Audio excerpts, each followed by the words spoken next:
Hello and welcome to the official Haters Euro 2024 Daily Show. I'm your host, Aaron Goldstein, and today I'm joined for the third consecutive day by Freddie Walker and Cameron Lee of the Centre Spot podcast. Three of the besties made them pay, and that completes a wonderful hat trick. A reminder, we are live every day of the tournament, bringing you exclusive training clips, interviews and reports from our team on the ground in Germany. I don't want to talk about England, so we're not going to. The Netherlands began the day yesterday knowing that all they had to do was equal or better France's result, and they would finish as group winners. But it didn't quite go to plan. Yeah, no, it was a poor performance from the Netherlands. Obviously, got back into the game twice and then managed to give it up. It was almost like Austria were realizing that France had scored, and they knew the result, because every time something happened in that game, it would happen in the Netherlands Austria game as well. But yeah, it was a really, really good game, and well done to Austria. Yeah, no, it was a real humdinger. And I definitely recognise what you said. It was like back and forth. Every time something happened in the France game, it would be repeated in the Austria game. Look, Austria have been very impressive so far this tournament. And I think any team that's finished second or third and are now looking at potential Austria tie in the next round should be very wary of what's to come, because I think they've been a very impressive side. Also, I feel like Ralf Rangnick been vindicated. You know, maybe Man United aren't even playing at the moment and they're already in the mud. So that's great to see. So yeah, no, very impressive from Austria, and definitely want to keep out for the rest of the tournament. It was so strange because Netherlands, everyone just assumed that they're going to wipe the floor with this Austria team, an Austria team that had, performed pretty well so far ahead of yesterday, but people thought they're going to come third.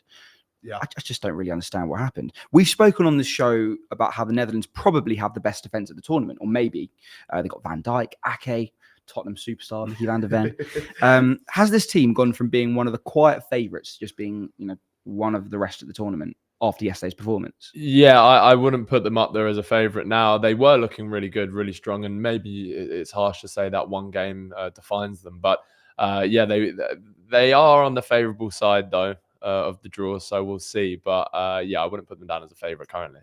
Look, yeah, you're only as good as your last game, but I think you have to look at this team in context. They've got some really good players, and again, look, it's the end of the group stage. It seems are still warming up. There's a long way to go, and I definitely wouldn't count out Netherlands just yet, for sure.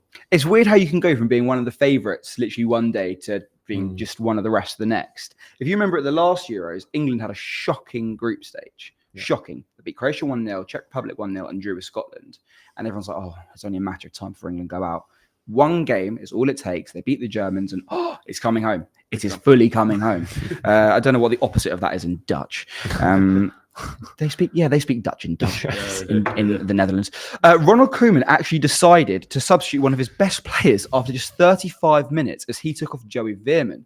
SofaScore have helped us with all of his stats last season, where he was brilliant, averaged 83 minutes a game for 41 matches, 7 goals and 19 assists in a fantastic PSV side. They obviously won the Eredivisie. He was averaging 1.88 shots a game and 4.2 key passes a game. That's not just silly sideways and backwards passes. That's key passes. And a SofaScore rating of 8.11. Over the course of 41 matches, for your average rating to be in the blue and above a 7.5 is pretty sensational. He did have a bit of a stinker yesterday, just for that opening half an hour. Kept giving the ball away. Nothing was going right. Netherlands conceded very early on. If a player's having an off day, do you take him off ASAP or do you keep him on and just hope that he can find his groove, particularly when he's a really good player? Yeah, I think you hook someone. Don't ask Gareth Southgate that question, because he'll leave them on until the 90th minute and then hook the best player on the pitch, probably. But yeah, I think Ronald Koeman was brave. Sometimes you need to make a bold decision, and if it's not working, then why wait? Change it. Sure. No, yeah, look, it definitely, I think brave is the right word for it. I think, look, it depends on the context of the situation. What you've already got to keep in mind here is the player's confidence. Again, it's a long tournament. There's 7 games. There's a long way to go. If you take a player off in the 30th minute, how's that going to affect him going forward? So it'll be interesting to see how he bounces back from it. Again, it was an important game for the Netherlands, so I can see why it happened. But, keep the players' sort of feelings and play in mind. There's a couple of substitutions, like famous substitutions that come into my head. I don't know if you ever saw Wes Foderingham when he was playing under Paulo Di Canio, and he conceded 2 goals very early on, and Di Canio took him off after about 20 minutes. He was fuming. Yeah. And then also Arsenal brought on Emmanuel Eboué, if you remember this. And he was so bad. They had to take him. There was no denying it. They had to take him off. A sub gets sub. That's like all-time footballing shame. What's worse, being subbed on being subbed off in the first half or being brought on and then being subbed off? Being brought on and then subbed off. Yeah, That's It is the ultimate so crime. brutal. Yeah. But for a centre midfield player like Veerman, I was baffled to see a player of his quality not be trusted. It takes time to settle into the game. It was a massive shock yesterday and surprised everybody watching, but also the players on the pitch. We heard from Nathan Ake at full time. Into the game with the mindset that we want to win, we want to be first. It was a big opportunity to become first. But yeah, the way we started the game was crazy actually, so slow. Didn't win any duels, and then you're always behind of them, and yeah, it was difficult. Overall, I think it was a bad day. Overall, I think it was a bad day. I think it was worse than that, Nathan Ake. But what a finish from Daniel Marlon, sticking into his own net. It was proper. It was what you really want your striker to do. And he is just into the wrong net. Yeah. Completely. Great finish. That shock result meant that Austria would finish as group winners if France failed to beat Poland. Now, a quick reminder that Poland were already out of the tournament. They had nothing but Polish pride to play for. But Euro 2024 does not follow the script. 1-1 in Dortmund as Robert Lewandowski's retaken penalty ensured the spoils were shared on his old stomping ground. What isn't clicking for France? I think it's actually the attack and their finishing mainly. They had 19 shots yesterday, 8 on target, and they only got the 1 goal from Mbappe. It's not looking great for them, but I wouldn't put it past them to figure it out through the tournament and improve. I mean, look, I've said it again. The quality of teams at this tournament, I feel like it's ever increasing at these international tournaments. There's only been really one team that I feel like's clicked and looked good, and that's actually my tip for the tournament, pre-tournament, was Spain. All the other teams you could say have struggled at moments. And again, I think France, they've got the players here. They just need to, and we've seen them do it before. So look, I think it'll be interesting to see if they get in the next round if that hasn't already been confirmed. See how they sort of progress throughout the tournament. Well, Kylian Mbappe finally got his Euro goal, but like Lewandowski, it came from the spot. Why did he take off his mask to celebrate? Keep it on. It'd be iconic photo. That's 2 goals in 3 games for France, 5 points, but they finished second. I know a team that has played 3 games. They scored 2 goals and they finished first. Just saying. Good point. Yeah, and well, I'd love to know what's going on in France if they're having an uproar. Maybe we can get back to that. We heard from French boss Didier Deschamps, his translator, about the team's performance. If we score more goals, then we have a better chance of winning games. We do have a lot of chances, 5 in the first half. But it's not just about us not being accurate enough or getting shots on target. You also need to give credit where credit's due to the goalkeeper. The fact that we can score, and if we were able to score more, then maybe we would have won the game, yes. That is a World Cup winning manager there, teaching us that if you score more goals, you win. Michael Owen got ridiculed. Didier Deschamps does not. If France are to turn up this tournament, who is going to be the man? Oh, I believe it will be potentially Barcola. He had a good game yesterday. He actually looked very, very strong. Obviously, he had a big money move to PSG. 5 goals, 9 assists last season, and he looked dangerous. He got an 8.1 SOFA score rating, and I think if they utilize him a bit more, it'd be cool to see him play more of a role for France. Look, for me, I'll keep it simple for you. I think Kylian Mbappe is the key to French success here. We've seen throughout history sort of star players, your Maradonas, your Lionel Messis, lead their team to tournament victories pretty much single-handedly. France look like they might need that sort of star man, so it'll be interesting to see if he can step up. So you're saying the best player in the world might be the key man? Well, yeah. Oh, yeah. As I said, forgive me for keeping it simple, but Yeah. if he can't find form, I wouldn't be surprised if France go out sooner rather than later. But as I said, hopefully not actually, but it'll be interesting to see if he can sort of lead them to success. Now, a man who Cristiano Ronaldo said isn't even a coach, famously on the Piers Morgan interview, has led Austria to top a group with France and the Netherlands. We heard from Ralf Rangnick. Do you think you can go all the way?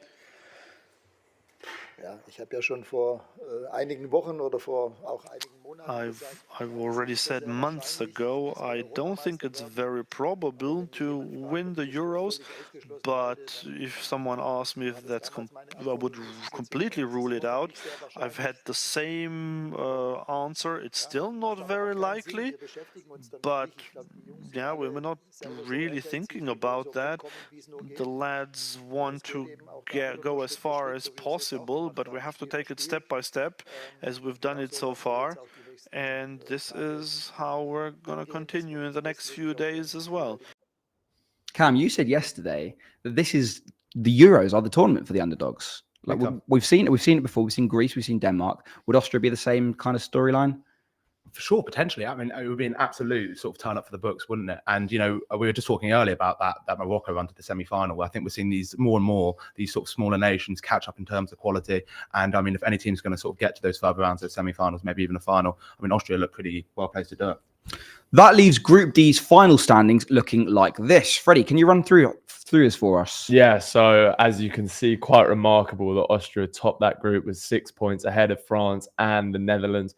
The French getting that second place, and obviously the Netherlands in third, and Poland finishing off the group in last, but getting a good result and playing for Polish pride yesterday against France. So yeah, very, very interesting group. I think it's pretty fascinating that Austria have topped that. I wonder what the odds would have been at the beginning of the tournament of that happening, but yeah, it's a great third place going through. Well, 4 of the third place teams going through has completely transformed this tournament because we went in yesterday thinking Netherlands are going to top this group. They've now finished third. We saw Croatia in the space of a couple of seconds go from we're going through in second to oh my gosh, we are out. They are now out. Croatia. Are you a fan of this third place nonsense? I don't know. I go back and forth on it because I feel like, again, we've spoken about the jeopardy that it can bring. You know, in a moment, you can go from being third and looking pretty good to being out completely like Croatia. But then again, you know, call me old fashioned, but I like it keeping simple. First from Group A, play second from Group B. You can kind of work out your tournament path. But then again, too, like with this Netherlands result, we've now seen the route to the final completely change. It's completely switched up. Everyone thought going into the game yesterday has now completely changed. So it does keep things interesting, that's for sure. Freddie, are there any comments coming through? Yeah, so we have a comment from Paul Cube saying own goals are great at the Euros. That's obviously in reference to the great goal that Daniel Malin scored. Then we have had NI say watching on bus from hospital. I think England will win it. Austria, no chance. Ooh, just on that Paul Cube comment, actually, I think I saw a stat the other day that own goals are the leading goal scorer at the Euros so far. I don't know if that's still up to date. It's very much correct. Yeah, I mean, I think that goes to show maybe that most teams are struggling to find the back of the net themselves. And they want other teams to do it for them. Quick note to NI, take your headphones out, make sure the whole bus can listen in with us. And then we have one from UK of Games, who was obviously on yesterday. Good to see you again. He said, hi, HaytersTV and chat, loving this daily show. So good to see you again, UK of Games. We're loving you, UK of Games. Now, Group C, the group I wish I didn't have to see. It was absolutely painful. It was the record lowest amount of goals scored by any group ever. And it's crazy to think, but had Serbia scored against England, every single result would have been a draw. Let's get England out of the way. Jerry Cox was in Cologne. Hi, Aaron. Yeah, it's Jerry Cox here in Cologne. I've just been watching England's 0-0 draw with Slovenia. Just gone midnight. I'm still awake, amazingly. Not a great game, really. But they did the job. They did enough to qualify. That's about all you can say about it. I think the only pluses were that he finally sent on some of the young lads we wanted to see. Kobbie Mainoo, Cole Palmer, Anthony Gordon got a few minutes. And they actually looked a bit more attacking and a bit more like the team we want to see. There were just a couple of flashes towards the end. But otherwise, it was pretty stodgy stuff. They just did a job, got through. Great for the Slovenians. They qualified for the first time in their history in a major tournament to the knockout stages. So they've had a ball, they enjoyed themselves, and the crowd were great. The England fans were also full voice all the way through. We've just been talking to Kieran Trippier about it, and he said, you know, they really acknowledge that the fans play their part, they come all this way, spend their money, but they didn't get a great result today. They didn't get much of a performance to go home talking about, but as I said, England are through. Let's hope it improves. Yes, let's hope it improves. Boys, the floor is yours, Freddie. Yeah, I mean, it was so disappointing, wasn't it, compared to what we thought we might get. It was potentially going to be one that you thought England might inspire the nation and bring us a 3-0 after quite a lot of negativity. But it's hard to be positive at this point when the football that you're watching is just so negative. It's really, really tough to watch. There's very few chances to even talk about. But I guess on the other side, Slovenia really needed that result. They're going to sit back, make it hard for England. And maybe in the next rounds, when a team comes at England and they need to come out, maybe we're going to see more of a performance when the attackers can have a bit more space and get in behind. Yeah, I mean, look, as a Spurs fan, you need a bit of optimism to kind of get yourself through it. And I feel like I'm going to try and maybe bring a bit of that. I'm trying to look at it with a glass half full approach. Don't get me wrong, it's been a really frustrating group stage for England. It's been really hard to watch. But look, I think you have to kind of look at some of the positives. I think you mentioned it yourself. France, basically the exact same record, but finished second. We did top the group again. And, you know, you can only really hope that improves. I think Jerry actually made me feel a lot better. Listen to him there. The young players coming on. Thanks, hopefully Jerry. big time. Hopefully, some of these younger players who actually, you know, impacted the game a little bit. I think Anthony Gordon, you mentioned it yourself, Fred, looked really good when he came on. What a wonderful 4-minute cameo that was. Yeah, but you know what? If I think to see a few more minutes. You can almost, I mean, look, I get it's the end of the game, but if you can make an impact like that in 4 minutes, you know, imagine if you get the whole 90. So there are sort of minuscule sort of glimmers of hope to take hold of. He's having the 4 minutes that Christian Eriksen is missing when he comes on. For sure. Don't remind me of that. This is the 4th consecutive Euros that England have gone through the group stage unbeaten. Does that count for anything? I guess it's a solid performance in terms of got through the groups. They are top. That's all you can ask. Yeah, that's all you can ask for, I guess. Whilst it is so boring to watch, they've done the job, and hopefully in the next rounds they put in some performances, beat some big nations, and they can get to the final. And also, I'd just like to remind everyone, it didn't always used to be this way. I know it's very easy with this Gareth Southgate era to remember the finals, the semi-finals, and the quarterfinals and stuff. But you know, let me take you back to the World Cup in 2014, went out in the group stages. Euro 2008, we didn't even qualify for. So look, to be this upset about topping a group with, you know, quite a strong defensive record. Look, I appreciate the performances weren't great, but yeah, I think look, we take what we've got here and we just go forward and try and stay positive if possible. Yeah, we can stay positive if only England could play positive. Yeah. You've mentioned Anthony Gordon. He came on late in the game. We heard from him in the mix zone at full time. Statement and sort of correct the performances we've had in the past 2 games. I still think we're in that place. I think we've still got to do better. You know, luckily for us and down to our hard work that we've topped the group, we're through, which is the most important thing, but we still need to improve. I just think we can do so much better. That's the problem. We've got such good players and, you know, training so good every day. We do everything right and then it's just not clicking. It's just not clicking. That's just not what you want to hear from one of the actual players in the squad. But he speaks like a fan. He's kind of saying what we're saying. We've got all these good players. What's going on? Does Gordon deserve more minutes? I mean, realistically, if he is to play, you've probably got to drop Foden. Yeah, 100%. I personally would love to see a lot more of Anthony Gordon. I think his pace would add another element to the England side in attack. It seems to be what's lacking. Obviously, Saka's got a decent amount of pace, and he is dangerous, but they can target him. And if you lock down Saka, it's you essentially lock down England's attack pretty much. Gordon had a great season for Newcastle, 12 goals, 11 assists. So, yeah, I think that's the move. I think England should be playing Gordon and dropping Foden, probably.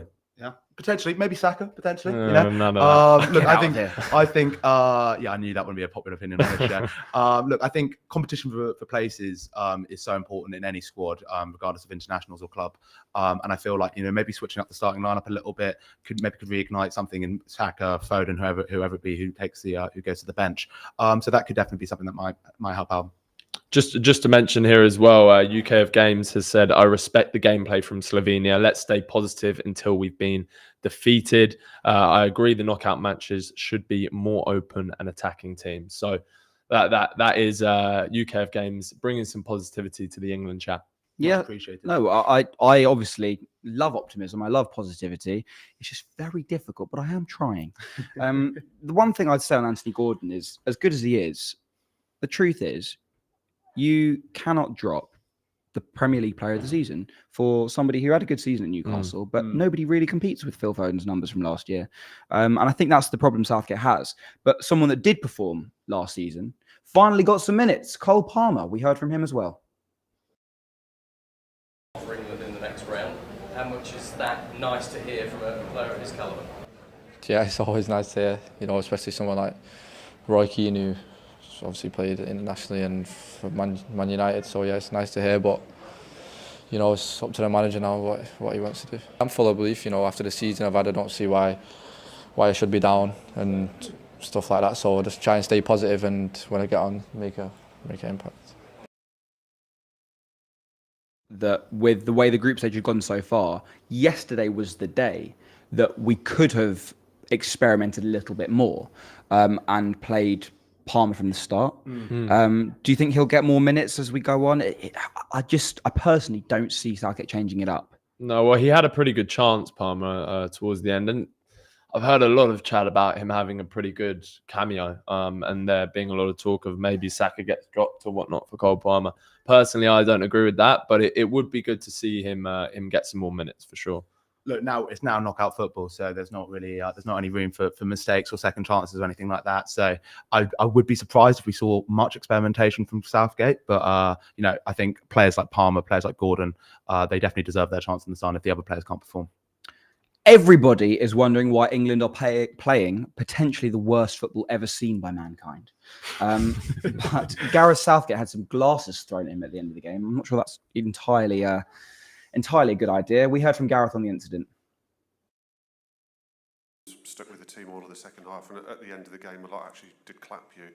Are you aware also that 3 beer glasses were thrown in your direction, and that it seemed that there was also some angry reaction? And can I get your reaction to that? Yeah, I understand it. I'm not going to back away from it. The most important thing here is that the supporters stay with the team. I understand the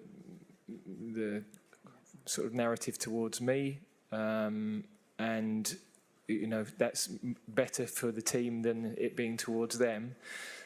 But it is creating an unusual environment to operate in. I've not seen any other team qualify and receive similar. So, one thing you have to say about Gareth Southgate is that no matter what you think of his football tactics or whatever, he does hold himself very well. If I had glasses thrown at me, I'm not sure I'd be able to just say, I understand it. Anyway, why are England fans like this? Yeah, it's a very, very toxic culture, isn't it, in terms of getting on the players' backs. We've qualified top, whilst none of it was very inspiring and it didn't look good. Through to the next round, first in the group. It's not the end of the world, but I do get that people are paying a lot of money to go and watch this dire football. So I can understand why they want more. For sure, look, I completely appreciate any annoyance. You know, as a fan, you have any right to sort of take a view of your team as you want, in my opinion, anyway. But to and you know, the fans that went out to the game and, you know, spent their hard-earned money to watch a pretty dire return, I can especially appreciate their frustrations. But to throw glasses and to throw things at the players, you know, you're meant to support them through thick and thin. And, you know, I wouldn't say this is a particularly thin time at the moment. We've just topped the group at the Euros, which, again, as we've mentioned before, didn't used to happen all the time. So maybe it's testament to how far England have come that, you know, our expectations is raised with them. I'd just say, look, let's try and keep a positive atmosphere. In the 2018 World Cup, the entire country came together. I felt like there wasn't too much negativity. So let's try and be positive about the boys and let's see what they do. Need you in the dressing room. Big time. Due to England's draw, Denmark had the chance to top the group and all they had to do was beat Serbia, but they didn't. They drew. England would never. That left an unprecedented situation in the group standings. England finished top thanks to being the only team in the group who could actually win a football match. Denmark and Slovenia ended the group on the same points, the same goal difference and goals scored, with the same disciplinary record. As the two teams drew with each other, there was no way to differentiate via head-to-head. Had the same results applied, but Denmark had faced Slovenia on the final match day, we would have actually seen a group stage penalty shootout. So, why did Denmark finish above Slovenia? Denmark were eventually recognised as runners-up in Group C in the strangest of circumstances, with the deciding factor proving to be a yellow card shown to Slovenia assistant coach Milivoje Novakovic in their first game against Denmark. A reminder, by the way, that Denmark topped Group H in qualifying with 22 points at the expense of another team who had the same record, Slovenia. The two teams had the same situation in qualifying, but this time the two were able to be separated due to Denmark's superior head-to-head record, as Thomas Delaney scored the winner against Slovenia back in 2023. There really is very little difference between these two sides. And breathe. That was a lot of information. Quick question for you both. 1968, Italy reached the Euro final despite failing to beat the Soviet Union in extra time. Do you have any idea how that game was decided? Did they like draw straws or flip a coin or something like that? Was it a 50-50? I have no idea. You are entirely correct. They flipped a coin. Italy won the coin toss. Italy then went to the final against Yugoslavia. Wow. And they drew that. Went to extra time, but they did have replays. Why did it take them so long to figure out penalty shootouts are a fairly good way of figuring out? So that golden goal. Yeah, golden goal would have been good. So Fred, how are the knockout stages lining up? Yeah, so there's 2 confirmed games here. So we've got Germany versus Denmark and then Switzerland versus Italy. You've obviously got Austria through on one side, England, and then obviously the one I've just mentioned, Switzerland and Italy. And then on the other side, you've got France, Portugal, and Spain at the top there. So Group E is the one that's causing quite a lot of confusion here in terms of where things are going to end up. If Romania and Slovakia draw, they'll both be through. So could we see them just kind of passing the ball around? We've heard of that before. There's rumors that it could be just a draw. They might draw it, and then they both automatically qualify. Czech Republic in Group F are out unless they win against Turkey, and so that leaves that left side looking very difficult and quite nice for England potentially. But the odds are that England play the Netherlands in the next round. Which is quite a tough game, but that's based on Georgia or Czech Republic. If either one of them win, then it won't be England playing the Netherlands. But yeah, it's all very, very confusing, but we'll obviously have a much clearer picture of this after the end of today's games. I was speaking to my mum before I came into the studio, and she was asking me, why are you taking so many notes? Why are you reading so many articles? It's football, it's not rocket science. I said, it's worse. Yeah. UEFA have made this very, very complicated. On to today's football. Group E, as we'll touch on that now. It's sensationally poised with all teams level on 3 points each. Slovakia take on Romania in Frankfurt. Cam, what are you expecting in this one? Yeah, we thought England's group was even. This is really interesting actually because believe it or not, if both teams draw, they're both safe to go through. So that has led to some speculation among fans, the conspiracy theorists of the football fandom world, saying potentially they might have agreed pre-match to go through. Both coaches have come out and absolutely denied this, as you'd expect. And the Slovakia coach Francesco Calzona, in his native Italy, they've actually got a word for this, right? Biscotto describes a result arrived by 2 teams that benefits each other to the detriment of others. So there's already a word for this. And actually, it comes from an actual game, a bit of history here for you too, as well as linguistics. The disgrace of Gijon in the World Cup in 1982, a game played between West Germany and Austria. Basically, if West Germany won the game 1-0, both teams qualified because of a head-to-head record, and that meant that Algeria would get knocked out. West Germany went 1-up in the first 10 minutes. And then basically they passed the ball back and forth to each other for the next 80 minutes. The entire world was sort of outraged by this, no more so than the Algerians. And the Austrian captain came out a few years later and said the game was fixed. So hopefully we avoid that. But yeah, international football is actually, it always changes football. So we've had that, which is now why the final group stage games are always at the same time. So you don't know the results. And same with the leagues and stuff like that too. That didn't always used to be the case in the Premier League. The final match day, all games kicked off at the same time. And the pass-back rule also comes from the Euros because Denmark won it in '92. Yes. They scored. Pass the ball to Schmeichel, pick it up, roll out, pass back. Is there anybody that you're looking out for today in the Slovakia game? Yeah, for me, it's got to be Schranz. He hadn't actually scored for 3 years internationally before this tournament, and now he scored in both games. So yeah, definitely keep an eye out for him. Can he do 3 and 3? We'll have to wait and find out. Well, the standout performer for Slovakia has probably been Martin Dubravka, the Newcastle goalkeeper. SofaScore have helped us with all of his stats. A reminder to download SofaScore. You can get the link in the description. You can scan the QR code in the top left. 25 million people have made the right call to download the app. You should be one of them. In his 2 games so far at the tournament, he's just conceded twice, 4 saves, 2 saves from inside the box. He's prevented 0.78 goals with 1 clean sheet. His rating is in the green, 7.25. It's decent. It's pretty decent. If you are interested in seeing any player's stats, go check out SofaScore. Freddie, anyone you're looking for today? I'm going to agree with Cam. Schranz, to be honest, he's looked good so far, and obviously getting a goal in both games, that would be my pick for today as well. And whilst that game is being played out, England are in action-ish. Anthony Taylor is the referee as Belgium face Ukraine. Freddie, are you excited to see one man in particular, aren't you? Yes, Jeremy Doku, my guy. What a player. He's an exhilarating player. The way he goes past people is amazing. Here's his stats for Belgium. So matches 24, goals 2, assists 9, big chances created 10.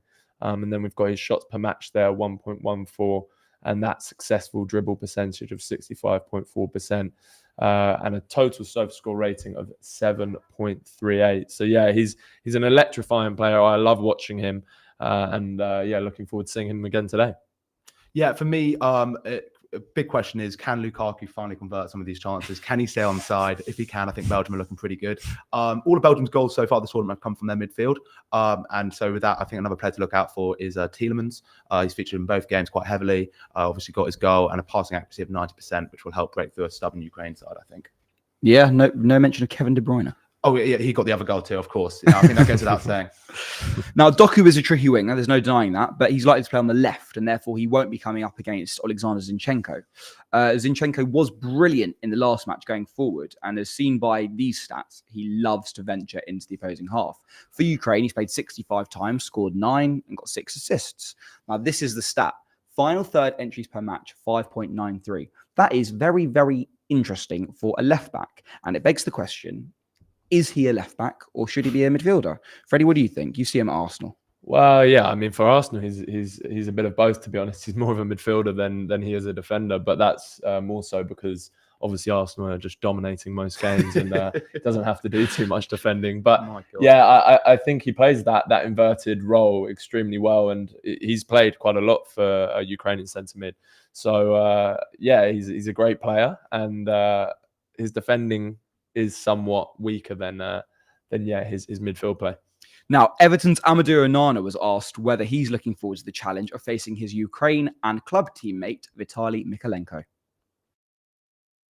Mikolenko, your teammate at Everton, asked about you, and he told us that there is no mates, there is no friend on the pitch, and he told us that he will push you hard and will try to kick you every time when you will be with the ball. What do you make of it?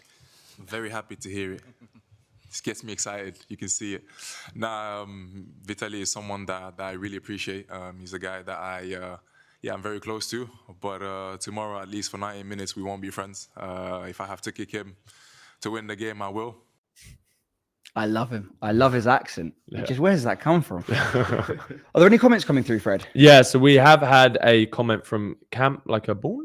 What's your bet for Belgium today? They have the same VAR as against Slovakia and the ref that denied the goal of Xavi Simons. So my prediction for Belgium is that they win 2-1. It's going to be a close game. I think so too. I don't think Ukraine will roll over, especially given how tight this group is. Every single team here has got so much to fight for. I'm going to go for a 1-0. Okay, and then we have also had Ricardo say knockout stage is looking very interesting. He's also added, I'm from Portugal and I don't want to face Spain or Germany. I don't blame you, Ricardo. I wouldn't want to face Spain or Germany either. But yeah, it is looking very, very interesting, this knockout stage. Well, Group E looks very interesting, and we haven't even got to the knockout stages yet. If we have a similar situation in England's group and everybody draws today, can you run me through what happens, Fred? Yeah, so it's pretty much mayhem here, but if everyone draws, then it essentially stays the same.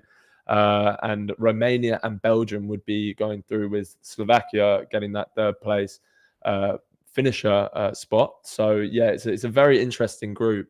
I think we'll find out a lot more once these games happen. And to finish group football at this summer's tournament, Czech Republic face Turkey and Georgia take on Portugal. Turkey need a point to claim second spot. Czech Republic require 3 points to take that position, and anything less, they are heading home with Croatia as the second worst performing third place team. Boys, what is happening in Gelsenkirchen as Georgia take on Portugal? Ooh, I think that Portugal will dominate Georgia. I think they'll get another very, very good win, and they need it because that will send them through with the clean record. And I think they'll do quite a few changes in this team today. Portugal, they've obviously got a lot of attacking options, and this is a good time to change it up. Well, Portugal have topped the group already and are surely one of the favourites, wouldn't you think? Absolutely. For sure. Well, I'll tell you who doesn't think so. Roberto Martinez. Favorites in this tournament. My experience tells me you're talking about the European Championship. There are more than 10 winners. There is a lot of small details that allow you to progress into the finals, and I don't think there are favorites. There are candidates, clearly. There are a group of national teams that the players that they have, they got a level that probably they need to cope with expectations, and they can cope with expecting to be fine the tournament. But I feel that Portugal, we are in that group. Are you expecting a reshuffled Portugal side, considering they've already topped the group? Yeah, for sure. As I kind of mentioned, the attacking options that they have are pretty incredible. They've got a great squad, so I would see some movement in there. Do you think we might see Gonzalo Ramos today? I hope so. I mean, obviously at the World Cup, he was extremely impressive. Ended up getting moved over to PSG. And I think it's the perfect time to sort of experiment with the team, see who's working, and see who you can kind of take forward into the knockout stages. Well, at the last World Cup, remember he came into the team for that Switzerland match, scored a hat-trick. But the thing that I don't really see is why Ronaldo wouldn't want to play today. Because if Ronaldo wants to play, Ronaldo plays. He's got 14 goals in European Championships previously. If he scores at this Euros, he'll become the only player to score in 6. He'll become the oldest player to ever score. I don't think they'll drop Ronaldo. What's your score prediction for this one? I'll go for 3-0 Portugal. Yeah, you know what? I was going to go for something similar. I think it'll be comprehensive for Portugal. I'll go 4-0. And back to Turkey versus Czech Republic. What is going to happen in this one? Because, again, this is the game that really determines everything. There's one person that comes up clutch for his club fairly regularly, and that is Thomas Souček. We've seen him score quite a few for West Ham. 207 matches for the Hammers, 32 goals, 11 assists. And a green SofaScore rating, that's what I like to see, means that they think you're pretty decent. Is he the man to watch, or are we forgetting other Czech Republic players? We're probably forgetting a couple. I think Patrick Schick, obviously of Leverkusen fame, is definitely one to keep an eye out for. I think the Czech Republic are quite an interesting team, actually, because obviously he came up against a strong Portugal team, took the lead initially and had to make Portugal work hard for that win. Then they come against Georgia. A couple of unlucky VAR decisions in that game probably goes very differently, but they ended up drawing. And I think about this game is what's quite interesting. Turkey might go into it thinking, okay, like a draw is good enough for us. We're pretty much through already. Czech Republic, no, they have to win. And I think maybe that extra couple of percentage of effort they'll put in might lead to success for them. Yeah. No, it's an interesting game. This obviously Czech Republic have a lot to do for England. It would be much nicer if they got the win here, and then England wouldn't be facing the Netherlands. That's what Els has said in the comments. So she said, think Czechia have a brilliant chance against Turkey. To be fair, well, I hope so, as would rather play them than the Netherlands in the knockout stage. So I definitely agree with that, because it's going to be a tough game against the Netherlands for England. To quickly summarise on that point, I've got the UEFA notes in front of me. If neither Georgia or Czech Republic win today, England will play the Netherlands. If Georgia and or Czech Republic win, England will play third in Group E, whoever that may be. It's so complicated. It is very, very complicated. But obviously Turkey as well. If they just win, then they're through, and that kind of takes everything away from England, and they're playing the Netherlands. But yeah, I think Turkey will win this one, and they'll put in a good performance. And look, if it is the Netherlands that England get, just to go back to them, you're going to have to play some good teams to win the tournament anyway. So we shouldn't be scared of them. We should see it as a challenge. Feels very much like Russia 2018, where England wanted to lose in the final group stage game. They had the easier route to the final. How did that work out for us? We're so weird, because we just want the easy route to the final, and then we'll complain along the way anyway. For sure. One thing, just very quickly before we do wrap up the show, the man of match day 1 was Arda Güler, and then he was dropped for the second game. Why? Yeah, it was a bit of a strange decision. I don't know necessarily what went into that. Did he pick up a little injury? Because he scores that screamer, and obviously he's such a talented player that it's surprising to see him not play or not start the next game after a very good performance in the first game. No, yeah, absolutely. Maybe something to keep in mind. He's very young, isn't he? Is it like 19, 20? It's not like it's past his bedtime. Yeah, fair enough. I look, to be honest with you, I don't quite understand it, but maybe it was keeping an eye out for him for the rest of the tournament, maybe. Well, that will be the end of all of the group stage fixtures this evening. Tomorrow, we are live back again at 1 o'clock, where Freddie will be hosting. Very exciting. Can't wait for the substitution. A reminder that you should be downloading SofaScore. Do not even think about continuing your day without scanning the QR code or going to the link in our description and clicking there. We will see you tomorrow.